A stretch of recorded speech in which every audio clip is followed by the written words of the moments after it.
Magnificent cartoon movie there. It's great to have such friends as the Red Baron, right? That crazy, I mean, eccentric, eccentric old fellow, right? You know the difference between eccentric and crazy? Money. Got a lot of money, eccentric, if you're crazy. No, you're crazy. It's the only difference. Really is, you know? It really is. People go around, you know, and they'll take a person who has a lot of money, and they'll say, well, that, you know, they do silly little things, you know, like maybe eat pancakes every morning for breakfast or something like that, you know, and they'll say, well, that person's eccentric. Right? Somebody else who doesn't have a lot of money says, that person's crazy. Right? It's all a matter of viewpoint, I guess it is, right? Or viewpoint, or understanding, or you know how you see things, or how you view people. And people are beautiful, you know. People are beautiful just like they are. And everything is perfect just as it is. Did you catch that part about enlightenment? You know, everything is perfect just as it is. And that's a very, very deep concept. It's very, very deep. It's one of the most difficult ones I've had for me to comprehend, to understand that, to know that all things are perfect just as they are. Because in the beginning, I'd fight that very, very hard. I'd say, well, how can something be, like illness? How can that be perfect? And how can something that's broken be perfect? And how can something that's decaying be perfect? And how can something that's not proper be perfect? And how can wrongs be perfect? And all those things I thought about. How could that be perfection? And suddenly, after it must have been several years. After several years, I started getting to think is to create. And the perfection lies in the creative process, not in the end result.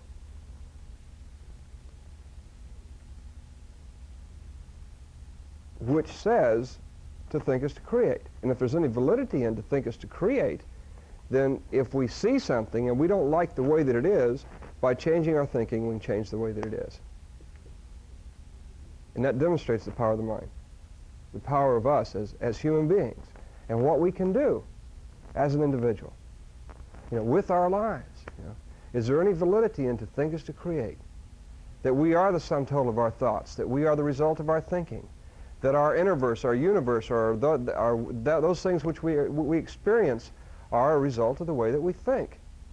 If that is valid, then all things are perfect, just as they are, because of to think is to create. Isn't that amazing? And the beauty of it is that we can judge, and we can say, well, we can judge, and we can pass judgment. We can as human beings. And we can take the la plume, right? The quill, pencil, pen, ink pen, the plume made of a feather, right? And we can say, that is perfection. It writes. It is a perfect writing tool. It was conceived in the mind, and with Indian ink, you write, and it is perfection, just like it is. And we can say we can make it more better. For the English majors, that's M-O-R-E-B-E-T-T-E-R, right? More, better, if you're a grammar major, right? And you make it more better because, the plume is perfect just like it is. And how do you make it more perfect, right? Making it more better, right? And by doing that, we go into the fountain pen, and that was really neat. The old kind used to fill the ink well right, and put them in the pocket, and they explode, right? Those are really neat pens, right? Remember them? We had the fountain pens, right? Yeah, the early ones, for $1.98. Had the little rubber sack in them, and you'd smash them with a thing on the side, and then they occasionally use them for water guns. You could, they're really neat. Well, those are perfection too. They wrote really well. They had neat writing pens, and then after a while, they came out with a revelation in writing instruments, a ballpoint pen. I mean, that just absolutely revolutionized the entire industry. A ballpoint pen, right? And that was just the greatest thing that ever hit the market. Pretty soon it got perfected, and Bic got it, 19 cents, right? I mean, for 19 cents, you can get such an incredible writing instrument, like a big ballpoint pen, right anywhere, anytime, just for 19 cents, disposable, you don't have to bother about refilling it. Writes upside down, does all kinds of things, It's just amazing. Doesn't leak in your pocket, It's just amazing how those things just keep going. Then we come along, and pretty soon they got the felt tips, and they got all the other pens. And we think that's all great, and they're all perfect just as they are. And in the near future, they'll be obsolete, just like the plume. I mean, how many people are presently writing with a plume? Right? Well, it's not that the plume is not any good, right? Because I've seen some beautiful handwriting with quills, right? You know, on old parchment paper. I've seen some incredibly beautiful writing that I really admired. I really, you know, I really enjoyed it. It was so, you know, it just flowed. It was the old English type stuff, you know, just, I mean, just so beautiful, you know, the way it was done. Marvelous. And I'm telling you, it would not have had the character if it had been done with a Bic pen. It would not have had the grace and the flow and the beauty of it if it had been done with a Bic pen. And I really enjoyed it. I really enjoyed reading it. I really enjoyed looking at it. And it won't be long. And so we say, well, we don't use them. Well, they're very difficult to use. Learn to use them. They're time-consuming and a lot of other things. Pretty soon, the Bics and the ballpoints and the felt tips and all the others will be obsolete. And we'll be into such things as laser pens. You know, a simple little pen, be on the market for a relatively inexpensive price, you know, $9.95, $19.95. And it has an adjustment on the top. And it, with the mild adjustment, it writes on paper. And with a little bit higher adjustment on a scale of 1 to 10, like a 1 would write on paper, and a 2 would start to write on wood, and a 3 would start to write on something like glass, you know, or a 5 would start to write on metal, and a 10 would go right through the metal, right? You'd have your own little weapon, you know, right? Anyway, with the intensity, you could virtually write on anything, or write as deep as you wanted to into something, and that would be a very interesting pen. Would it not be interesting to have one of those? Well, they're already on the market, and they're already available. You can already get laser pens and do laser engraving if you want. They're not available in like a pocket thing where you can run around and carry it like this yet, but they soon will be. It's just a matter of time because the idea is there. And as soon as the idea, right? The idea is there. As soon as you conceive the idea, whatever the mind of man can conceive and believe he can achieve. Is there any doubt in our mind that man can't do that? And that's simple. In 1513, Leonardo da Vinci designed the helicopter. Thought that was new, huh? 1520 or so, right around there, a few years later, he designed the first working altimeter, which measures altitude. 1911, he designed the first airplane. 1511, right? 1511, first airplane created. All those things can be documented just by going back and looking at his works, going to the library, getting out a book on Leonardo da Vinci, and looking at all the works he did. And he was into gears and into airplanes and into helicopters and into altimeters and submarines and all those different things he was picking up by going into his little workshop there and kicking up all these crazy ideas for which people thought that he's the craziest nut that was ever around, right? And today, many of those things are becoming obsolete, and especially his designs. But they work. It's amazing how that we've come through the years, and if we'll stop, where are we today? Where are we today in this time and space? What kind of lifestyle do we have in this time and space in 1979?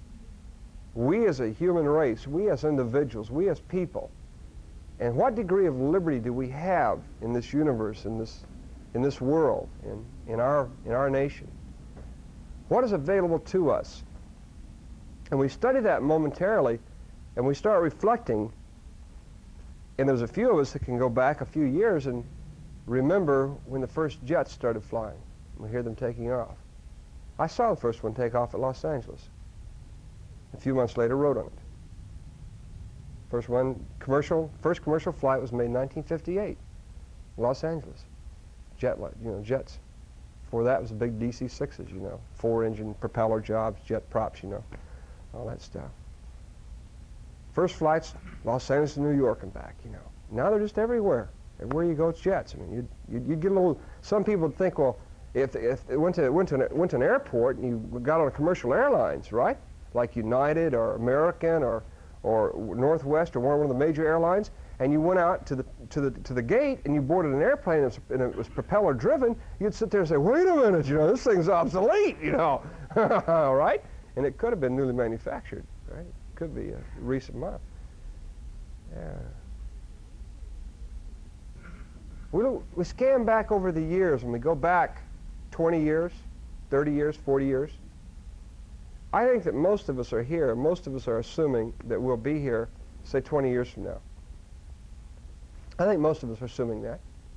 I think most of us here in this room say, well, yeah, I'll be here in 20 years. I think that's our attitude. And if maybe it's not, you may be pleasantly surprised and you may still be here in 20 years, okay? How's that, all right? You never know, right? The way science is going and the way that the longevity of man is continually increasing, and the rapid discovery in medicine and all that, if we've come this far in the past 20 years, 40 years, how much further do you think we'll go in the next 20 years? What do you think the world will be like 20 years from now? Here's an interesting fact for you. Did you know that there's more scientists living today, more scientists in numbers living today, than there has been scientists in the entire history of mankind? More working, living scientists today in the world. It's an interesting fact. More creative geniuses. Now, with that kind of creative power, that kind of creative minds, it's almost as though, you know, I think everybody here has heard about Betamax, right? Betamax is now on the market, right? Betamax is in home video TV sets, and you tape your favorite programs and all that. And if you rushed out and bought the first year's model, it's now obsolete. It really is. It won't play the new tapes. And you're really stuck. I mean, you got stuck with a 1-hour machine, and everything else is now 2 to 4 hours. They're obsolete. They're out. And they're just continually improving, continually going along. You know, what will it be, you know, within a short period of time? Imagine for a moment if we were to take someone from 50 years ago, or even as little as 30 years ago, 35 years ago, about, let's say, 30 years ago, what would that be? 30? 40? 49? Well, we need to go back a little further than that. Yeah, about 35 years ago. Back about 35 years ago. Take somebody from about 35 years ago and bring them into our world. You know, just make that transition. I think the shock factor would be, you know, very, very violent. I mean, like just very traumatic shock to move them from there to here, because they didn't even have television. And yet television was invented in 1929, but was considered a novelty up until 1949. For 20 years, a novelty, a toy, something that would never get off the ground because it was too expensive of a toy. It was something for rich people to play with, very wealthy people. First transmission was made in 1929. They saw no practical use for it, all right? That was the attitude of society, no practical use. And not until the commercial world got a hold of it and discovered what they could do with it did they make it available to us. It was made available to us through commercials. It's a great gift for us. It's a very fast media for education, if properly used, if worked with. Very fast educational media. A great thing to have in a home when properly used in a positive way. I want to talk tonight about, and the topic is communication, because I believe that if we work with nothing else, I think that one of our, you know, if we thought about it, that if we were to say, what would we like to know the most about, or what could we gain the most about, or what we would like to work on the most, I think that the majority of us would say communication. I'd like to be able to communicate better. And I'd like to expand upon that a little bit and say, what I'm talking about is communication with ourselves. All right? Do you ever find yourself talking to yourself? And then say, gee, I hope nobody hears me? Especially when I start answering. Right? And we carry on this inter-conversation, this inter-dialogue And it's the interdialogue that creates us the way that we are. It's this intercommunication that creates the uniqueness of us as an individual. Anybody here heard about the Trinity of Consciousness? Anybody? Right? You all with that? All right? It's the interdialogue, these inter-sentences that creates us the way that we are, that makes us the unique person that we are. And so communication begins with us, the individual. And the better we can communicate with ourselves, the better we can communicate with another person. So before we start beginning to learn to communicate with another person, all right, which is something we really want to do. Do you ever find yourself down here saying, gee, if I could just get you to feel what I'm feeling, right?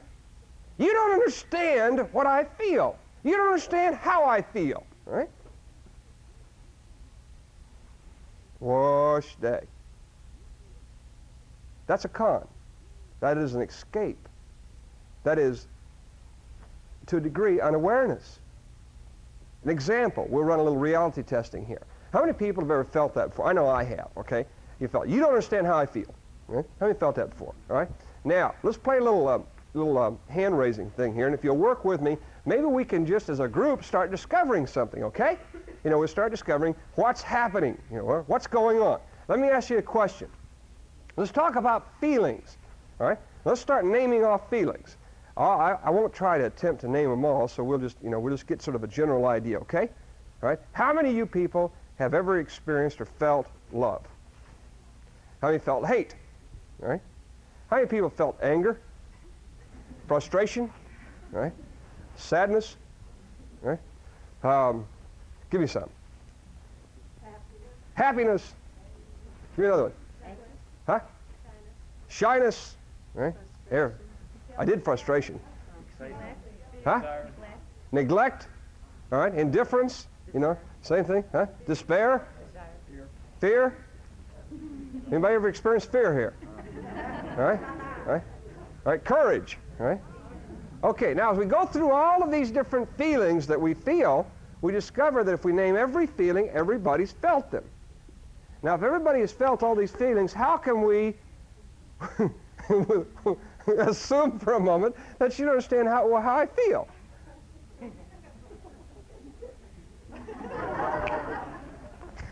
Damn, caught again, right? I thought I was unique, and I thought these feelings were unique just to me, and I thought that I was going to get to feel this all by myself, and I thought that I'd get to be unique because I felt just this way, and I felt this miserable, and that you didn't understand it, right? And that was my only thing that I had to hold on to, and now you've taken that away from me, right? My uniqueness to feel miserable, you don't understand it, right? Oh, shucks, right? Oh, wow. We got to take a look at that, right? What about that, And the reality of it is that we all feel the same way. We all have the same feelings. We all have the exact same feelings. And we all feel these same things. The only difference is that generally speaking, we feel these different feelings at different times. So while one person's feeling happy, the other person's feeling sad. When one person's feeling angry, the other person's feeling peaceful. Another person's feeling, and the degrees. All these feelings go in degrees, you see. But everybody's experienced the same feelings. So if everybody's experienced the same feelings, then we know how each other feels. Is that not so? Well, we know what indifference feels like. We know what rejection feels like. We know what acceptance feels like. We know what love feels like. We know what happiness feels like. We've all felt those before. We just feel them at different times. And so our little shot of, gee, you don't understand how I feel, is gone. Can't use that anymore because everybody's felt it before. Can't do that anymore. It's gone. Now what am I going to do, right? Don't despair, right? Hang on, I'll give you some, right? We'll get something to get them with, all right? All right, let's go into it. So we're talking about this internal sentences or intercommunication. And we begin with ourselves. Begin with the conscious mind, reason, logic, and it's aware of the now. It has an awareness of the now. And it has the ability to carry on a dialogue with the subconscious. The subconscious feeds back what it's been sown. It's like a nice fertile field. But it's sort of like an idiot. Now, by that, what I mean is that it's sort of like a big elephant, all right? If you can just visualize a big, giant elephant, all right? Like from India, a great big, giant elephant from India. And then a little Indian boy about 6 years of age. Look at the difference, right? And I think I told the story last night. Good. Founders get to hear it again, right? All right? All right. So the little Indian boy goes up and taps the elephant on the knee and says, "Get down." The elephant drops down on his knees, right?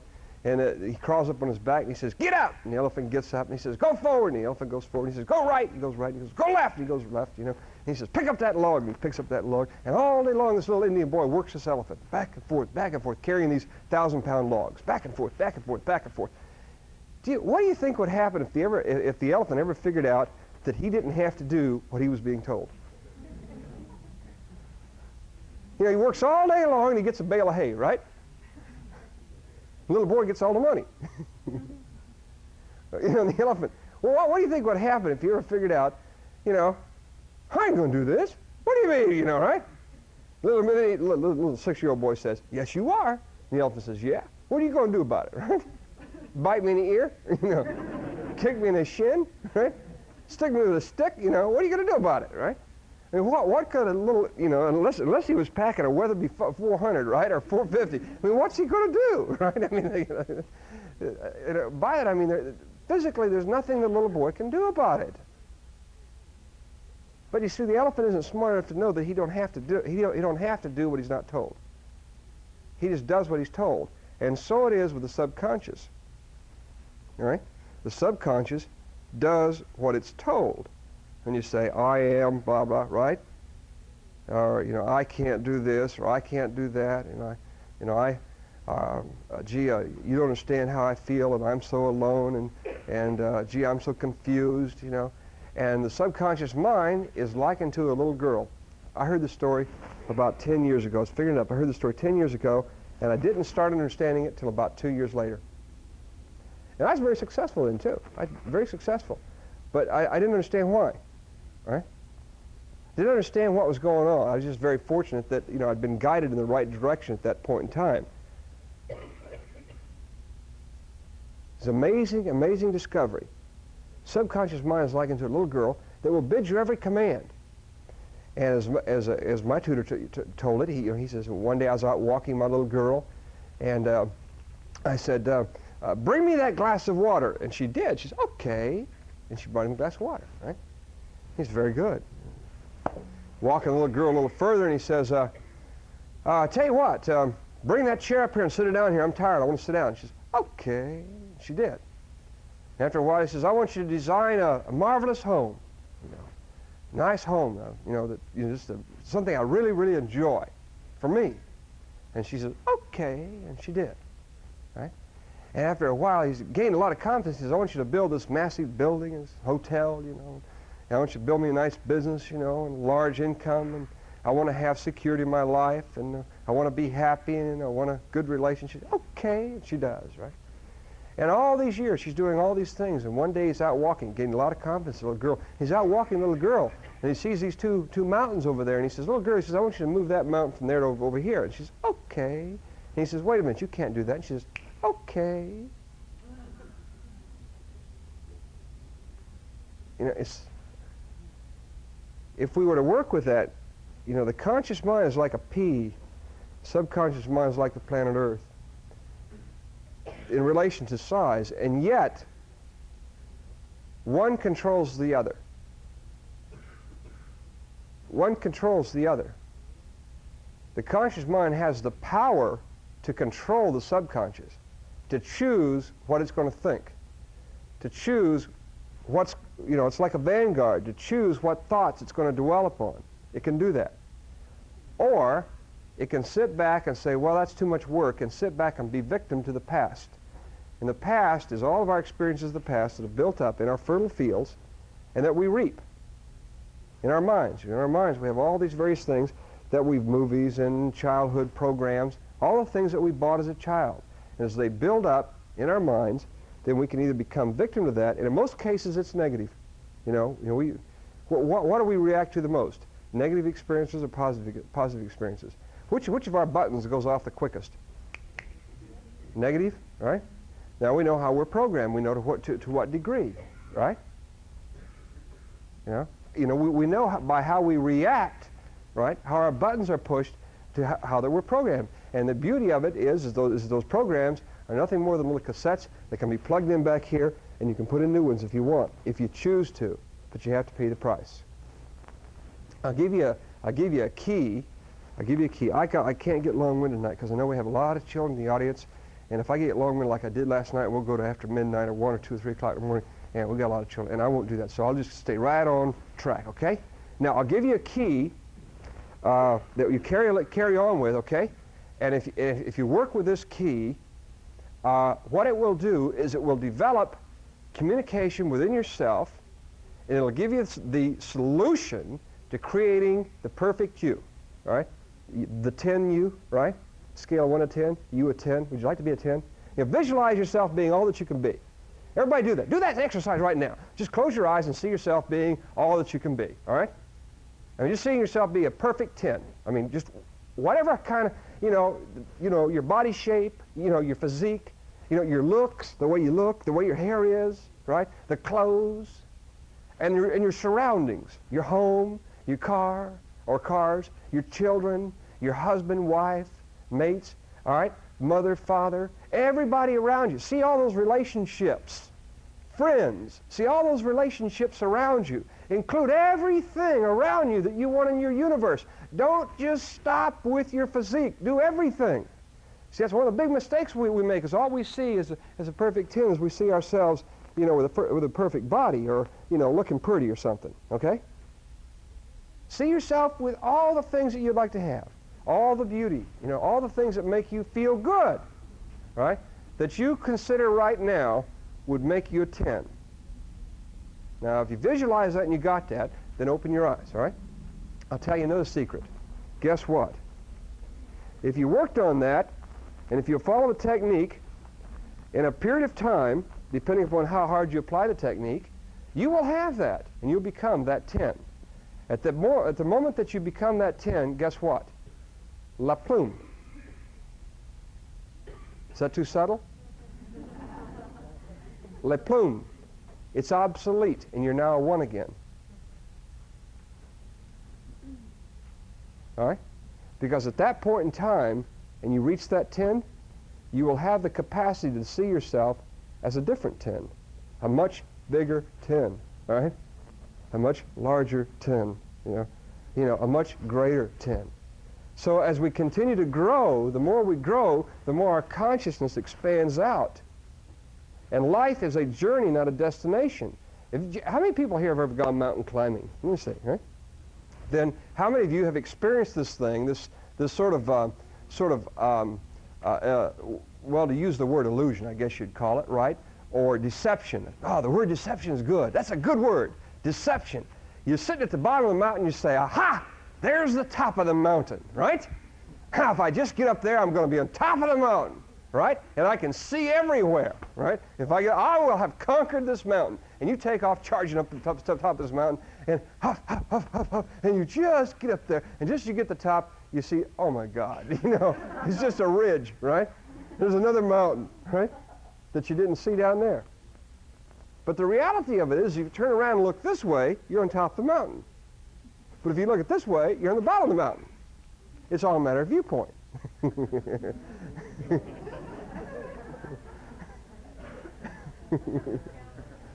Depends on how you want to look at it, right? So you see, you have that new opportunity again. So I tell you, it will never get boring, right? It will never get boring. The opportunity will always be there.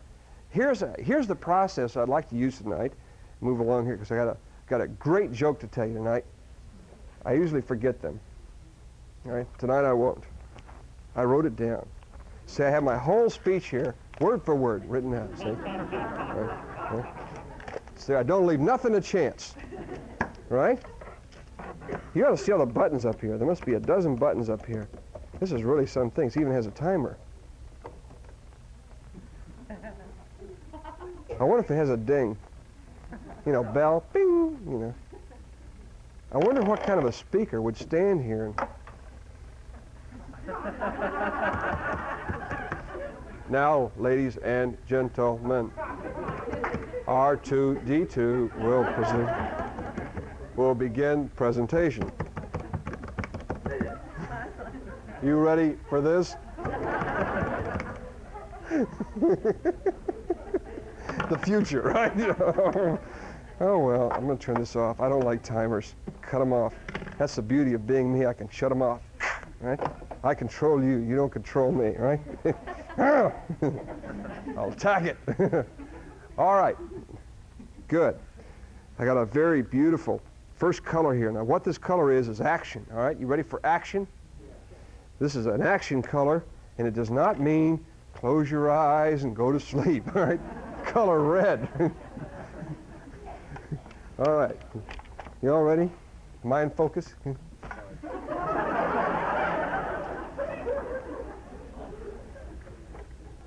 They wanted to make a tape tonight, and I said, oh, okay.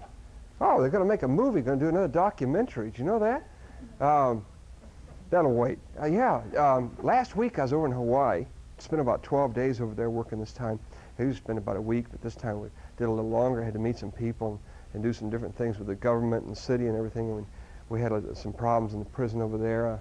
I think maybe you heard last August I was quite concerned about the prison program and everything. We were having problems with Halava, which is a jail, and we had some young Turks coming through, and young guys coming through, and they were trying to make a name for themselves. And we also had some, sort of like, quote, mafia bosses right over, and they were sort of doing some intimidation numbers, and we were having some problems. And we're also building a new prison. They had squashed all the guys up, 285 guys up into half of the area that they normally had. And the tension was just mounting and mounting and mounting and mounting and mounting. And so every month we were sort of staying this tension, sort of working with it, And finally, we're we've been there 3 years this month, 3 years in state prison, all right? And since the second month I was there, there's been no violence, no major violence, no murder, no killing, no major violence, no brutality, no nothing. I mean, it's been mellow. It's been a nice place to be. And the safest place in Hawaii for me is inside the state prison. Right? It really is. I mean, you talk about protection, man. I got it there. Those men surround me. You don't want to mess with me. I mean, they love me, right? It really is. It's just really a great place to be. Anyway, guess what? Cell block number 5, the leader of cell block 5 went to the first night of Psi 4 and left. All right? That's the only cell block that has not Psi-oriented, cell block 5, right? The cell block leader there is not a Psi person, although there are a couple of brothers in there who have been through Psi. And they had we knew it was going to happen. I knew it was going to happen. We had a very heavy rap on it Wednesday night. And Thursday morning, that cell block went wild, and they killed a young kid very brutally. It was a very brutal type thing. And so there were a lot of problems. The only reason I mention that is because just think, if I'd have put a little more effort into it, if we'd have just got a little tougher, if we just gave a little more, right? If we put a little more energy in there, a little more time, a little more this, a little more that, we might have been able to, to have stopped that. However, it really got me down, all right? It really got me down. It really bothered me. And the next day we're doing Psi 4, and I walked into Psi 4, and Red Baron attacks attitude at dawn, right?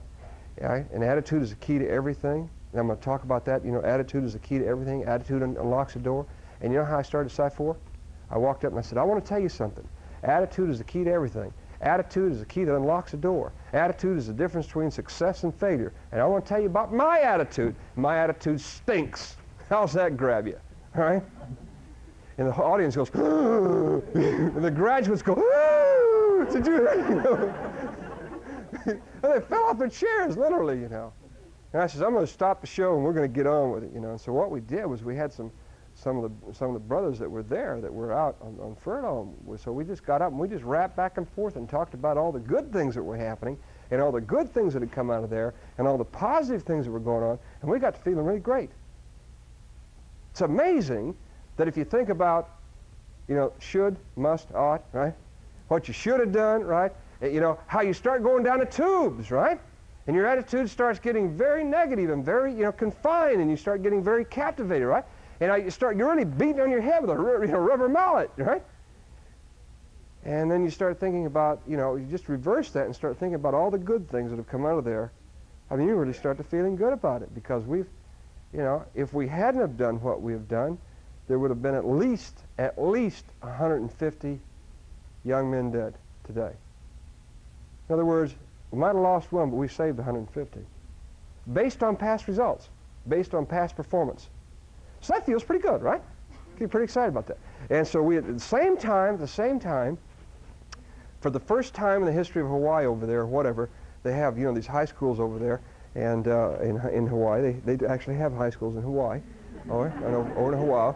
Somebody asked me that. They said, "You got high schools over there, really? How many? You got one, two? Why do you?" Oh, they got a whole. I mean, they got a bunch of them. I mean, they got a lot of them, a lot of high schools, and then some of them are very big, 3,000-4,000 students in a high school, And they said, they usually have for their commencement, for their graduation, they have some kind of a special guest speaker who's a special entertainer, like a singer or I don't know, some local talent, some local superstar, some television personality, like that, or radio star, somebody like that.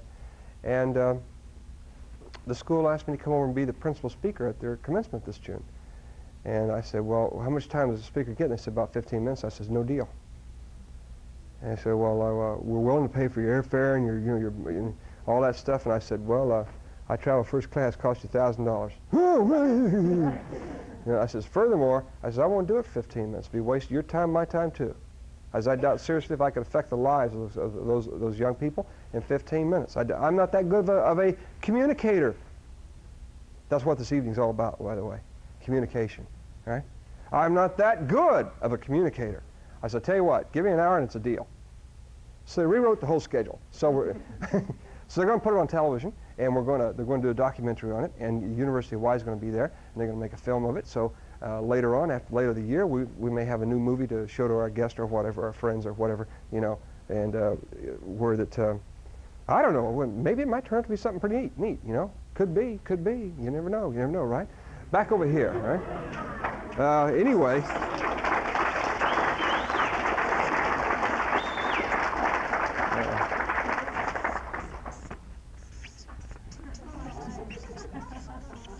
Okay, now.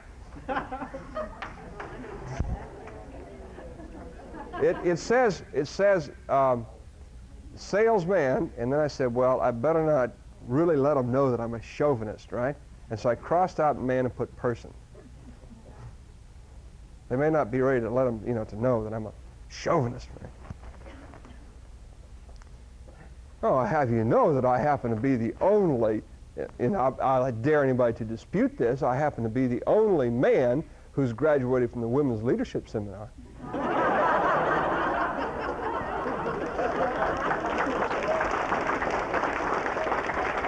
See my thing?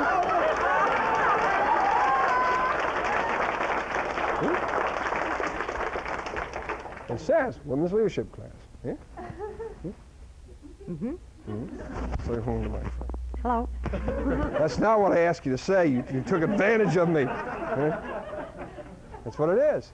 That's my certificate thing. That says Women's Leadership class number 3. Yeah. I know all about that. Baking cookies and right? Salesperson. Let's talk about salesperson. Salesperson is where it's at, okay? When we understand salesperson, let's start understanding salesperson and where it's at. I would bet that most people in here have a negative reaction to salesman, all right? Anybody here have a negative reaction to salesman, all right?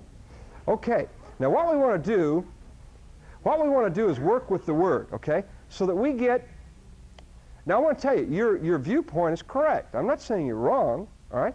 Your viewpoint is correct.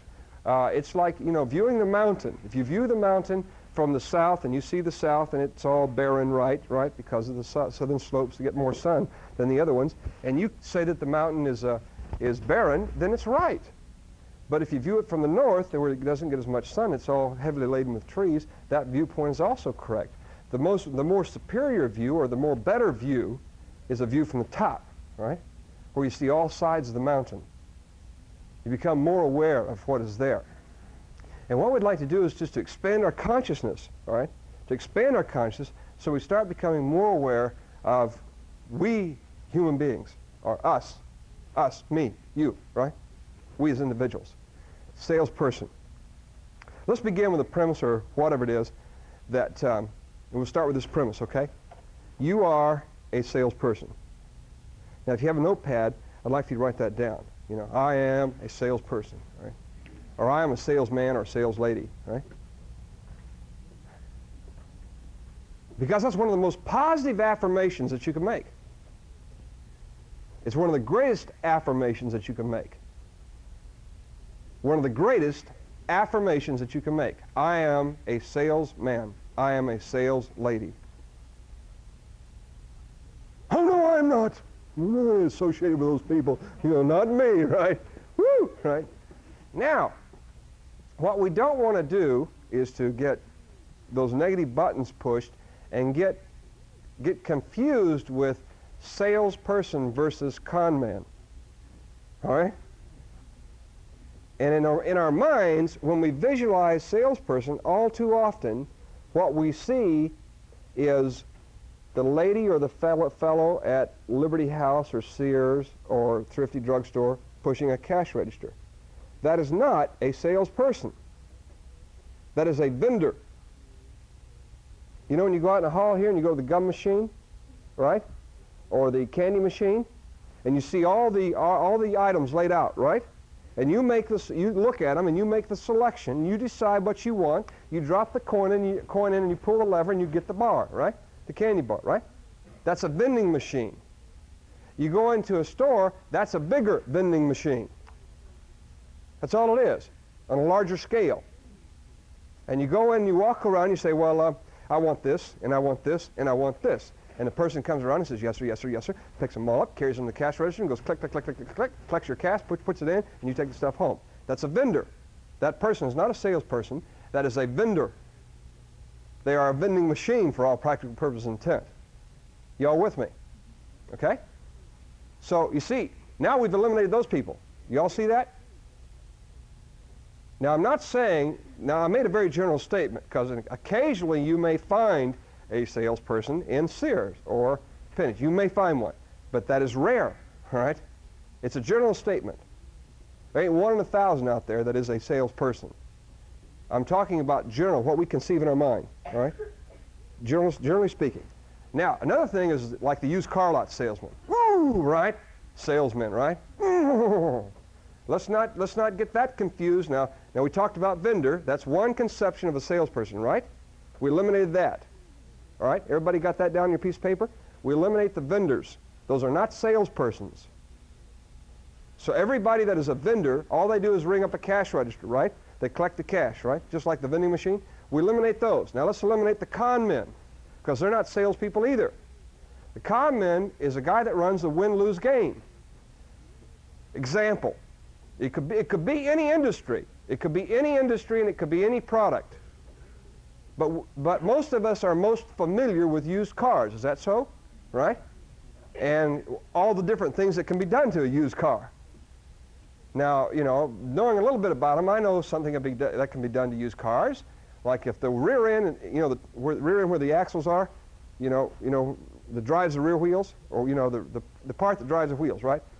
It's called transaxle, right? The differential, for the mechanics here, the differential, all right, or the transaxle for the different other models, right? Where the gears are, where it goes out to where the axles, where the wheels are, turns the wheels, right? If that's all completely wore out, what you do is you pull the plug out, where they put the grease in, and you put about that much sawdust in there, right? Makes it quiet for about 5 miles. I mean, totally quiet, no hum, no roar, you know, no leaks, no nothing for about 5 miles until it catches on fire, burns up, right? And that sawdust really does the job. I mean, you drive it around a block and you'll be convinced it's like a brand new car, right? Right? That's how you take care of a worn out rear end, full sawdust. Transmission's slipping, it won't even go, right? Transmission won't even go, won't even move, right? You know how you take care of that? You take about 5 pounds of bananas. Be sure you remove the banana peels and stuff them down the dipstick tube, right? And pack them all down in there, right? And be sure you clean off the tube so they don't notice the bananas. Put the dipstick back into the transmission, automatic transmission, fire it up, get it nice and warm, drive it around the block, and drive just like a brand new one. Works perfect for about a mile or two, right? Right? Until it turns to banana oil malt, right? Then you got a serious problem. I mean, it is gone forever. You know, goodbye, I mean, you don't even rebuild that one. Goodbye, transmission. I mean, that one's gone. You just take it out and just tube it, man. It's gone forever, all right? What about the engine? The engine's got like the speedometer says 18,000 miles on it, you know, and it's a 1971 model, you know. And you notice that it's got a couple little hoods in the top of it, you know, the hood. I mean, the top of the roof, a couple little holes, and a little wire coming down the side, you know. And the interior seems to be sort of worn out, seems to be, right? And maybe leather seats or something like that, you know. And you know, and you notice that things aren't just right, you know, like where the driver's seat is, where the arm is, it's just rusted out, you know, right? It's 18,000 miles. It's, you know, 218,000. It's gone around twice, right? You know, it's gone around twice. Well, you just drain the oil out, right? And you take a 90-weight EPA, you know, for differentials and standard shift transmissions, and put that in the engine. And she runs quiet, man. She runs real quiet for a while. Don't smoke, don't do nothing. Put that 90-weight oil in there. Put some 50-weight aeroshell in it, you know, for aircraft engines. Put some, you know, 50-weight aircraft oil in it. Man, those engines run quiet. As soon as you drain it, though, and put in like, you know, you're really going to take care of this car. You're going to change your oil, change it, and you put in 10-20 or 30-20 or 50-20 or whatever it is. It falls all to pieces. I mean, it just comes to pieces like a, you know, like a thrashing machine, right? That's a con man. That's a man who sets you up for a win-lose, all right? That is not a salesperson. A salesperson is win-win. That's the difference, all right? That's a con man is win-lose, which is lose-lose. Because in reality, he does not win. The price he has to pay for his, quote, win, for his stealing, is so high that if he knew the price he was having to pay, he would not do it. The price for taking is so awesome that if you knew the price, you would never do it. You know, we are not our brother's keeper, we are our brothers. And what I do to you, I do to me. The only problem is it comes back heavier on me than it does you. What goes out comes around. What you put out comes back many times over. If you put out, you know, love, it comes back tenfold. If you put out hate, it comes back tenfold. Are you willing to pay that price? The price you got to pay for it, right? It's too awesome. It's too big. It's too big a price to pay. Putting out negativity is just too big a price. Salesperson. A salesperson is a communicator. A salesperson communicates. Here is the thought. Here is the basis. The premise is that we are all salespersons. We're all salespeople. All of us. Every person here is a salesperson. Let's speed this up. Every human being here is a salesperson. Every person, including the children, are the best, by the way. The children are the best. They are perfect. We are born salespeople. Until we grow up and parents start screwing us up, do we become not so good as salespersons. All right? All right? How's that grab you? I'll give you some examples in a minute. All right? Now, here's the premise to work on, or to be sure that you write down and remember. There is no communication between people, or even between ourselves. All right? There is no communication between two people. That also includes ourselves, our conscious mind and our subconscious. All right? Which is the most important, by the way, right? That's the most important. So if we can become aware of the validity of there is no communication between two people, verbal or nonverbal, in which a selling situation does not exist. You are either buying or selling. One of the two. And what you're buying or selling is either a product, an idea, or a service. Think about it. As soon as you've gotten it written down, we'll start with some examples. I.e. example. Remember the little get acquainted thing we had going on here, right? We're selling ourselves. right? We're selling ourselves, relationships and introducing ourselves. And we were buying and selling relationships. We were buying the idea of friendship, right? And selling the idea of friendship. Think about it, all right? Every communication, verbal or nonverbal, that we got going on, we are selling or buying something. The way you're sitting, you're selling or buying something, all right? It displays whether you're selling or buying. It's your reaction, your body posture. Body language, it's called, okay? We're talking and we're buying and selling. Every time we open our mouth, we are buying or selling a product, an idea, or service.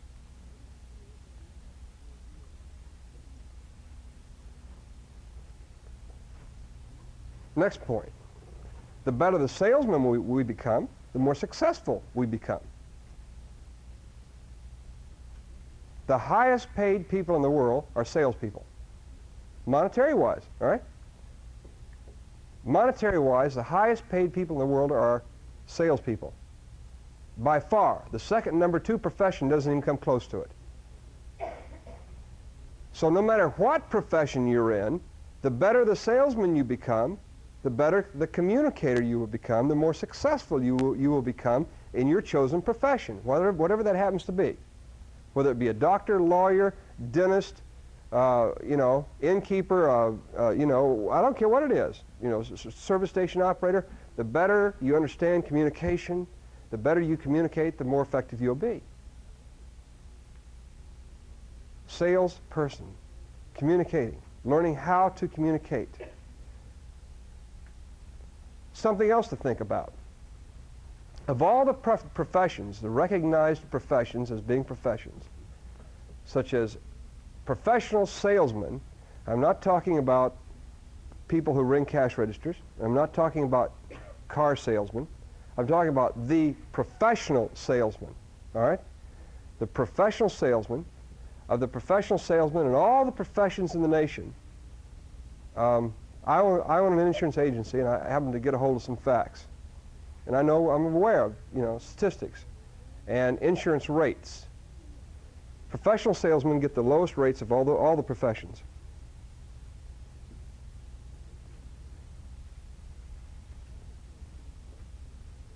Why? Because they have the longest longevity. They have the least amount of divorces of all the professions. The least amount of sicknesses. The least admittances to hospitals. The least amount of heart attacks. The professional salesman. Why? Because he understands him. He understands people. He is a professional people person. He understands the motivation of people and himself. And he communicates. And if he communicates with himself, he communicates with people, he has better relationships. And when we don't communicate with ourselves and with people, we get into a thing called inner turmoil, frustration. If I could only communicate to you how I feel. If he's a good salesman, you could. Right? I'm still working at it. I'm not there yet. I'm not there yet. I'm not there. I'm still working on it. I'm not there yet. Reality, we are all salespeople. If we learn to deal with that and take a look at that in a positive vein, that we're all salespeople. And there's no communication in which a selling situation does not exist. We're either selling or buying an idea, product, or service. And the better we become at being a salesperson, communicating, the more effective we'll be. The more successful we'll be in life. More importantly, the more effective we can become at the conscious mind selling the subconscious mind on us being a 10. Because that's what it takes. We have to sell ourselves on ourselves. We have to sell ourselves that we are worthy of, that we are great, that we are marvelous, that we are all the things that we want to be. And once we buy it, we got it. We go to our churches, temples, and synagogues and say, only believe. I try so hard to believe. Belief is the easiest thing in the world. It says whatever the man of mind can conceive and believe he can achieve. Can you conceive of yourself being a 10? Well, then the only problem is belief, right? Because it says you can't achieve it, right? Belief. Do you know how hard belief is?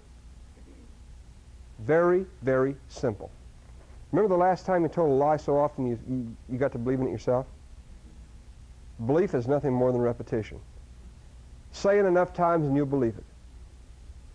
Say it enough times and you'll believe it. Okay. Right? Say I am happy enough times and you'll start believing it. Say I am strong enough times and you'll start believing it. Say I am confident enough times and you'll start believing it. You'll sell the subjective mind on the reality of that you are a strong, beautiful, powerful person. Sell yourself on the idea that you're weak and you're afraid and that you can't cope with society and that it's a screwed up world and it's the machine out there and it's everybody else that's keeping you from being that 10. And guess what? You'll believe it. Sell yourself on the idea that you are mediocre. What chance do you have to make it in this world? And guess what? You'll believe it. With enough times, and guess what? We got all the help in the world. And every time we turn around, we got some tutor, in a bar or somewhere, reinforcing, you're right, you're a slug. By golly, you're right, you'll never amount to anything, right? You're right? Who are you to think that you could, be something great, right? Be happy with what you've got. Don't want for better things. You'll only be disappointed. And so, okay. And pretty soon we find ourselves living the life of John Doe and mediocrity, and we say, gee whiz, what's it all for? We hear about this positive thinking stuff, this attitude stuff, and it just don't seem to work. And what is real is that we don't work. What we do is we kick back and we let the negativity of the world. We become the garbage heap for society. We become the garbage heap for all the negativity that lies out there. We take our minds, which are very fertile fields, and will grow anything, and we allow the negativity of the world to be fostered upon us, and we just allow it to become a cesspool or a garbage heap. Boom, And whatever's dumped out there, we just buy it. Okay. One of the worst commercials I ever saw. I'm telling you, commercials are the greatest thing in the world. Commercials have brought us a great deal of liberty, and I really appreciate commercials. They're a very positive thing, and they allow us to scan an immense amount of new things on the market and to make decisions of whether or not we want it. All right? And they also allow us to buy things at a fraction of the cost that it would be if we had them custom made by mass production. So commercials are really a great thing for mankind. It allows us a standard of living unknown to any other society in the history of mankind because of the genius of commercials and mass marketing. Commercials are a marvelous thing, and they, without commercials, if you do not like commercials, move to a country where they do not have commercials, and you will live in a cave. And wherever you go, you will walk. Okay? And you will make your clothes by hand. And you will go out and kill animals and raise corn to live. Go to a country where they don't have commercials, and that's the standard of life that you'll have. Don't sit there and enjoy the beauty of all the liberty that this nation has to offer, and then bitch about the way that it's created. Everybody with me? You catch that? Sort of subtle, huh? Right? But part of it I do not appreciate. All right? There's part of it I do not appreciate, and that is negative programming in commercials. I do not appreciate the exploitation of commercials. And that's where that someone takes and exploits people by that media, commercials.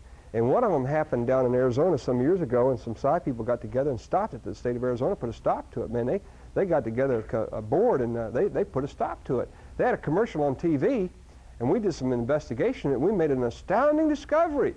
It had the screen would go, you'd be watching this great program, the screen would go black. And then there'd be a little red light go beep, beep, beep, beep, beep, beep, like that, and then this plastic skull would move in front of it, and it'd go beep, beep, beep, beep. And then suddenly the sort of saintly voice coming from out of the heavens would say, "There's a headache waiting for you out there, and when it comes, be prepared. with Buffrin, or Bayer, whatever it was, right?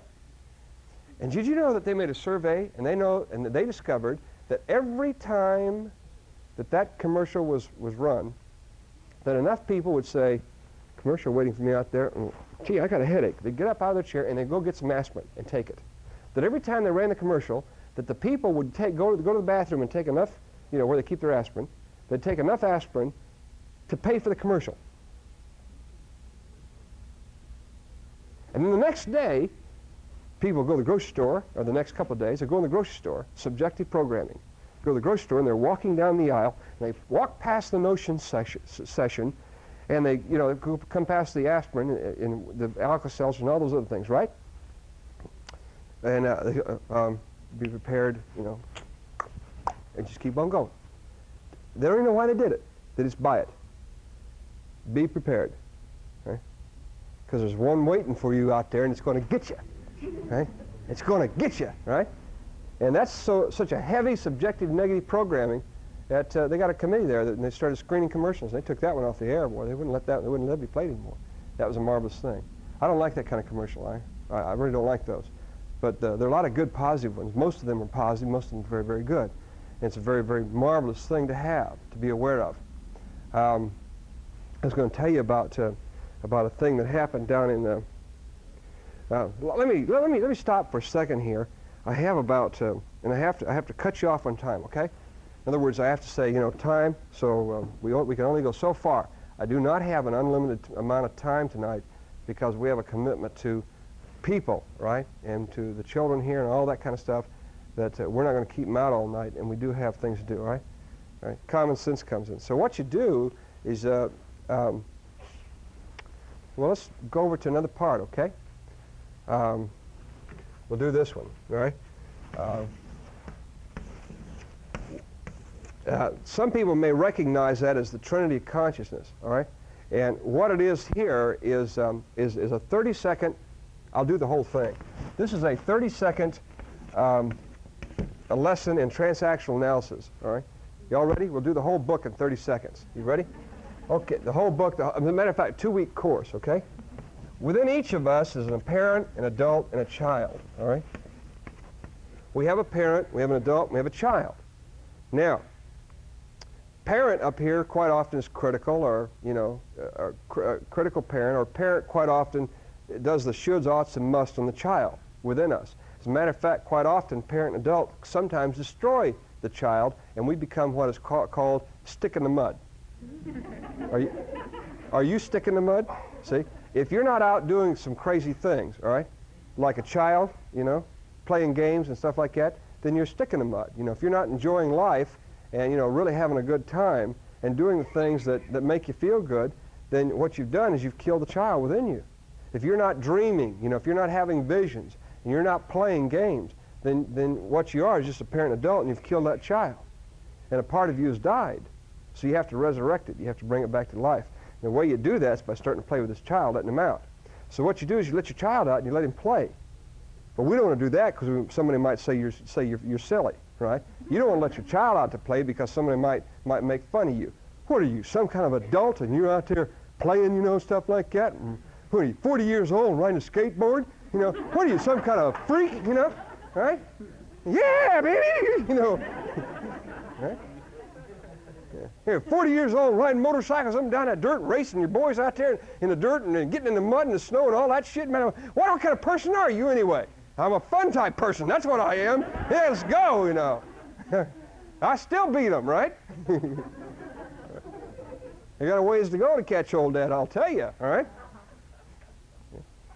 I don't know if my boys will ever grow up. I really don't. Right? And one of them's been married for a year now or so. He's in college, been 22 years of age. I got a son, 22, Tries to make me a grandfather. I said, that's okay. Yeah, I have more children to play with. Yeah? That'd be neat, right? That'd be neat, right? Neat. I'm all for that. I'd love to be a grandfather. You know how great that is to be a grandfather? Nice, you can play with them, and when they get to be, a little tough or whatever, you go home. You take care of them. They're your children. Right? And you get to spoil them, and you don't have to pay the price for it. Boy, we're going to have some fun spoiling them. I mean, I'm really going to do a job on them. I'll make that boy of mine. He'll regret, ever being my son. I tell you, he'll regret having granddad there, I'll tell you. Well, between Papa and me, we'll really get him, I'm telling you. All right. The two of us will really do a job. Anyway. Okay, so we're out there, we're having some fun. All right? All right, so here it is, right here, very quickly. In communication, what we all want to do is we always want to communicate on the same level when we get to two people. All right, when we've gone past communicating with ourselves. Everybody with that? All right? Now, whenever you're communicating, always communicate on the same level. If you communicate on the same level, then you can communicate. But if you don't communicate on the same level, then what you do is you get cross communication and you get misunderstanding and you don't understand. Because a child don't understand the parent, parent don't understand the child. All right? They just don't get along. They don't understand, okay? So always communicate on the same level. Here's an example, all right? Do this very quickly. I promise you 30 seconds. Adult to adult. Let's say that this is me and this is Mrs. Wilhite. You all with me? Same level. Sweetheart. Adult, right? Right? That's not parent or child, is it? Sweetheart, lovely wife, where art thou my stockings? Hosiery. Socks, ma'am. Right? Socks, right? Where are my socks? Socks, right? Right? Well, that's a pretty adult statement, right? Wouldn't you say that's pretty adult? Say yes. Yes. Good. That's an adult. See what I did? I kept that on the same level of communication. See how good I was? Same level of communication, same level. I appealed to her adult, I says, where are my socks? And she comes back, and the day's not too good for her, right? Or whatever, And she says, well, if you'd have put them where they're supposed to have been, right? And I wasn't the last one to wear them. Who wore them last, That wasn't me. And you should have left them where they were supposed to be. Now, what that's called is critical parent hooking not okay kid. Right? You see that? Huh? Now, guess what happens when critical parent goes after not okay kid? I'm always consistent. Up yours. Keep it on a level, right? Right? If you ain't going to be adult, go child to child, right? Okay? See how that works? It's called PAC, okay? Anyway, that's a 30-second analogy of transactional analysis. Now you know all about it, and now you know about, intrapersonal communication, and that, when you're communicating, if you're going to communicate, communicate parent to parent or adult to adult or child to child. Just make sure you know who's doing what to what, right? Or, what level you're on, how you're doing it. And have fun. Have fun doing it. Oh, my time's going along here. I promised them very quickly. Oh, yeah, salesperson, well finished with that one. Did I answer your question? Yes. Okay. It's good because I wasn't going to do it anyway. And so he got in a lounge. I said, sit down. I said, I have an announcement to tell you. I want to talk about my will, my last will and testament. Okay? All right? And he says, oh, yeah? I said, yeah. I want you to know all about it so you know what to expect, right? So you can plan on it, plan on the future. All right? You should know all about these things. And I have prepared and laid out the future for all the children, the family, everything. I've taken care of everybody.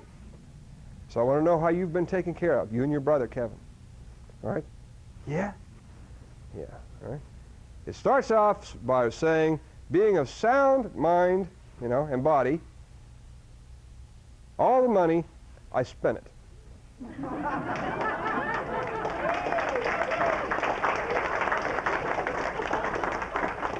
That's number one, okay?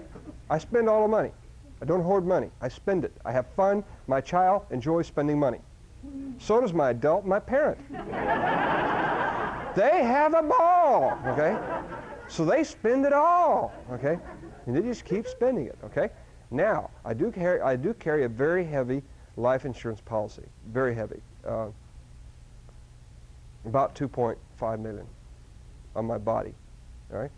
Now, the only reason I haven't shared that publicly, all right? The reason I share that with you is because I want to share this story, because he knew that, okay? He knew that, if something happened to old Dad, well, there'd be, a lot of money. goes into quite a few millions, as a matter of fact. I didn't spend all the money. There's, real estate and things like that. There's quite a few millions of dollars that are involved. And I knew that what he was thinking was that, kick back and old dad kicks off or whatever, right, one way or another, he's going to inherit a lot of money. He got it made, right? And so what I did was I told him, I said, I'll tell you the truth. I said, this is the way that it is. If and when, whatever, no matter what, I says, I have raised you and I have given you the tools, and you have the opportunity to go out in this world and make something of yourself or be a bum. It's your choice. Whatever you do is your business. It's your choice. So I'm not going to force you to do anything. I can't. So all I can do is just, hope to lead you, direct you, or help you out, all right? But there ain't no free lunch. And I want to tell you what's in the will. All jewelry that has, because you're junior, all jewelry that has Thomas D. Wilhite on it, you get. And all jewelry that has Wilhite on it, your brother Kevin gets, all right? And all jewelry that's unmarked will be distributed amongst your sisters or your mothers or whatever, all right? Now, as far as anything else is concerned, you don't get nothing. Nothing, not a penny. And he turned white. Now, he's already white, so you understand?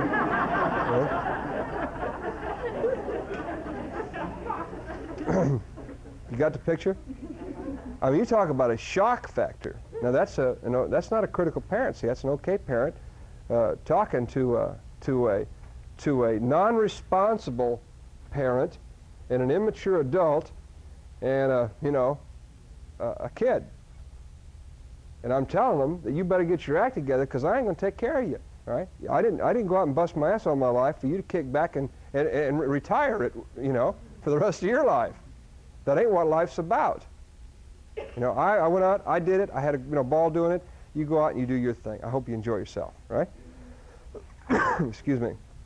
And whatever you do with your life is great. But you ain't going to inherit from me or anybody else. Guess what? You went to college, you went to work. Full-time at both. Full-time college and full-time at work. His whole attitude toward life changed dramatically. His whole outlook on the future changed. He suddenly says, uh-oh, nobody going to take care of me, right? I better accept some responsibility, and he did. So he's doing quite well now. I'm very proud of him, He's doing quite well. But for a few months there, about 9 months, he just sort of kicked back, and he's going to just, just wait, get it, right? No way. Some years ago, about just a couple of years ago, as a matter of fact, it's about 3, 4, 5 years ago, down in Houston, Houston is a major city in the United States of America. It's a major city in wealth. Some of the wealthiest people in the world live in the Houston area, like a city of Victoria down there. There's more millionaires per capita in that little city there than, I guess it's in the top 5 in the nation or in the world. I mean, just awesome degree of wealth. And the oil men of Texas get together every year and have a national conference. And they invite major guest speakers to come in. Pay them quite well. And they employ only the finest, the greatest in the fields, the various fields. And at this particular conference, they had this one particular professor who had probably more PhDs and masters in, behind his name, letters behind his name, than I've got in all my names put together, all the letters in my names put together. Right? I mean, he had just degrees after degrees after degrees. He had degrees in archaeology, degrees in just everything conceivable. He knew about oil. He knew about the earth. He knew about the various stratospheres of the earth. He knew about minerals. He knew about everything. This is one of the most intelligent, one of the most educated men in the world. Was the principal speaker at this particular conference. And what really made it outstanding was that he didn't just stand behind a lectern and give his presentation. He got out with the audience of some 2,000 or 3,000 men, and he was dynamic, to say the least. he was really dynamic. Now, if you can just visualize that. I mean, a person who's extremely well educated, a person who's extremely knowledgeable in their field, and now in a very academic field. And he gets up before the group, and I mean, he makes oil drilling and minerals and oil and all that stuff exciting. He makes the whole thing, just like an enthusiasm rally, right? I mean, he takes the audience and he just sort of turns them upside down, and they're just sort of rolling in their chairs. I mean, he's having the time of his life, and so are they.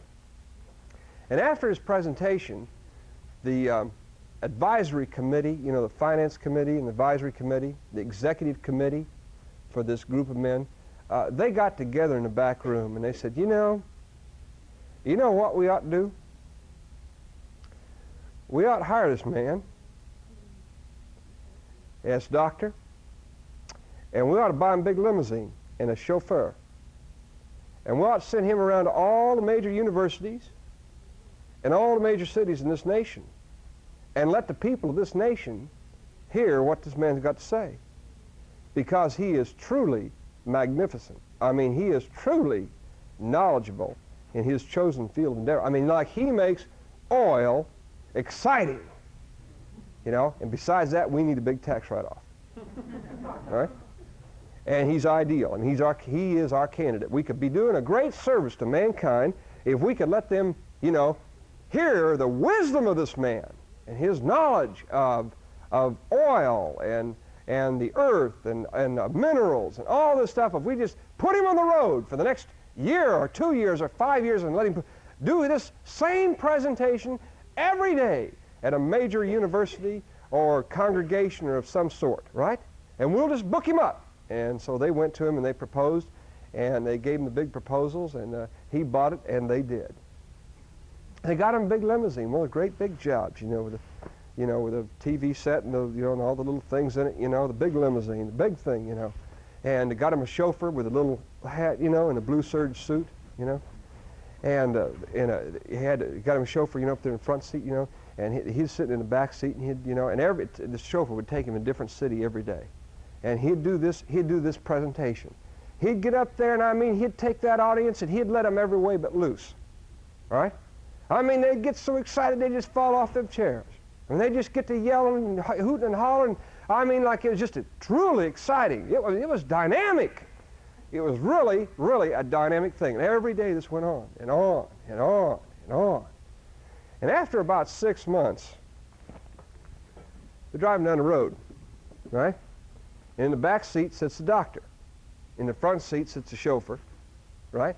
And he's driving along with his little chauffeur's hat with the blue serge suit. And he looks in the rearview mirror and he says, doctor, there just ain't no justice in this world.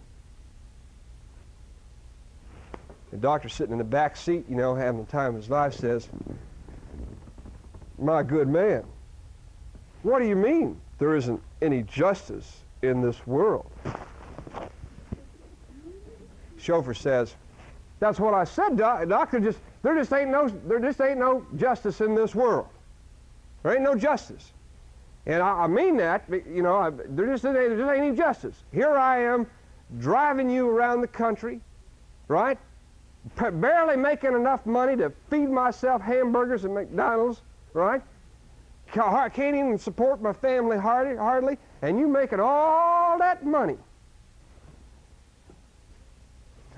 The doctor says, well, my good man, what seems to be the problem? I still don't understand what you mean by injustice. The chauffeur says, I'll tell you what I mean by injustice. I've been watching you do that speech for 6 months now. About, oil and all that stuff and, drill. I've been watching you do that speech, same speech every day, different city. He says, you know what? I can do that speech. As a matter of fact, I can do that speech better than you can. I can. I surely can. I can do that speech better than you can. As a matter of fact, I could do that speech so well I could knock them out of their chairs. They'd just go rolling in the aisles. I know I can. The good doctor, he's sitting in the back seat, right? And he says, So I'll tell you what you do. See this roadside up here? You pull off over that roadside there, and we're going to get out of the car for a minute and have a talk, right? We're going to get this injustice cleaned up. So the chauffeur, he pulls his limousine over the side, right? And they get out of the car, and the good doctor looks at him and says, we're about the same height, same weight. You know, we're going to a major university today, about 25,000 people, and they don't know me. They've never seen me before. And they've never seen my picture. They don't know, they've never met me before. He says, I tell you, I'm going to teach you to stop sucking eggs, boy. He says, we're going to change clothes right now, and I'm going to be the chauffeur, and you're going to be the doctor. And you're going to learn your lesson today. And so they did. They changed clothes. So now you got to see the picture, right? The doctor's in the front seat with a little chauffeur's cap with a blue serge suit. He's driving a big limousine, right? And back in the back seat sits the chauffeur, right, with the doctor's suit on, with a little thin briefcase on his lap, sitting there, right? And the doctor drives the big limousine in to the university and pulls right up the field house. And there's 25,000 people inside that field house. I mean, it is packed to the walls. Everybody from the whole city and the surrounding suburbs had come in to hear this great professor speak on his topic. And I mean, it was packed, and the people were just waiting, and the tension was high, and the platform was up there, and the chauffeur goes up there, and he gets up there, and he sits down, and the dean of the college gets up and gives him the most flattering, glorious introduction and reads off all of his titles. I mean, it took him a half an hour just to read off his credentials. I mean, a half an hour just reading off his degrees and credentials and all of his credits and all that stuff. And finally they introduced him, and he standing ovation, right? I mean, people just applauded him and applauded him. He said, thank you, thank you, thank you, ladies and gentlemen. Be seated. And he went to work. And I want to tell you, this chauffeur, he tore him apart. I mean, he did the most knockdown, drag out. I mean, he had them just rolling in the aisles. I mean, the people just went crazy. I mean, they're throwing books in the air. You know, they were just tossing things up, throwing their hats in the air. They were screaming and yelling, falling off the chairs. You know, they're just having the time of their lives, right? I mean, he did the greatest thing, and surely he did a better presentation than that doctor had ever thought of doing. And just as he had finished, boy, he said, well, I sure did it, boy. I really did it, right? And he starts to walk away, and the dean of the college gets up and says, ladies and gentlemen, 1 minute, 1 minute, 1 minute, 1 minute. We are so fortunate. We are so fortunate. You know, thank goodness that we've got the good doctor here, and he's such a fine man. And we're running just a little bit ahead of time. And we've got about 10 minutes, in which I'm sure that some of you would maybe like to ask some questions of the good doctor. I'm sure he'd like to answer your questions that you may have. Everything's quiet now, right? So the chauffeur, he sits down, right? Right? And about halfway back in the audience, an egghead stands up. You know, an egghead, he's got books all stuffed under here and stuffed under here, and tall, you know, bushy head of hair, horn-rimmed glasses. Right? He's standing there, right? He stands up and he says, Mr. Doctor, sir, he says, you've been talking for the past hour about these dinosaurs that roamed the earth some millions of years ago. And my question to you is if one of these dinosaurs roaming the earth exactly 6 million years ago was roaming the earth in this vicinity, and he weighed out at 5 tons, 986 pounds, and peradventure that dinosaur were to die, decease from an overindulgence of gambia weed, and lie down in his own waste, and through the years of erosion and soil, building upon this carcass, and today, peradventure a wildcatting rig were to be boring down through these stratospheres, and the drill bit were to strike this carcass, what would be the pH factor contained therein in the bit of the drill? And what would be the name of the stratosphere?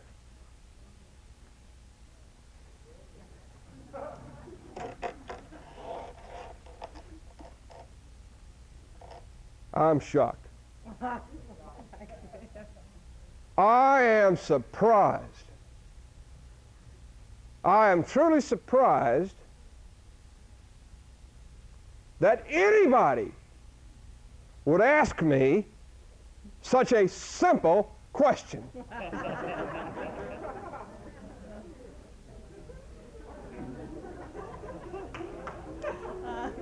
As a matter of fact, this good university being what it is, with its high degree of mentality and education format, I wonder how they even admitted you. With such a low mentality to ask me such a simple question. I am truly insulted that anybody would have the audacity to ask me such a simple question. As a matter of fact, that question is so simple, I'll show you. I'll have my chauffeur in the back room stand up and explain it to you.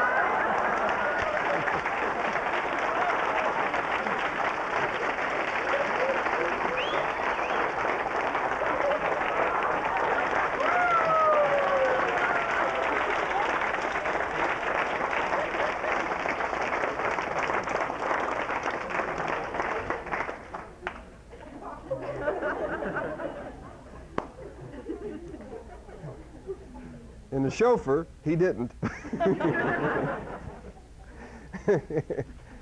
And you know the amazing thing about it is that you can find the philosophy no matter where you look. I mean, you know, how can you help, right? I mean, like, right there it is, right there again, boom. Just as, you know, big as life, just coming right in, you know.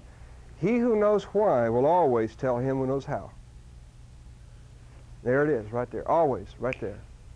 And so the whys of things, the whys of salesperson, the whys of us being a communicator, the whys of us being balanced within our beings, allowing our children out, our child within us, allowing that child out to play, allowing the parent to accept that responsibility for that child, allowing ourselves to be adults and to do adult things and to create.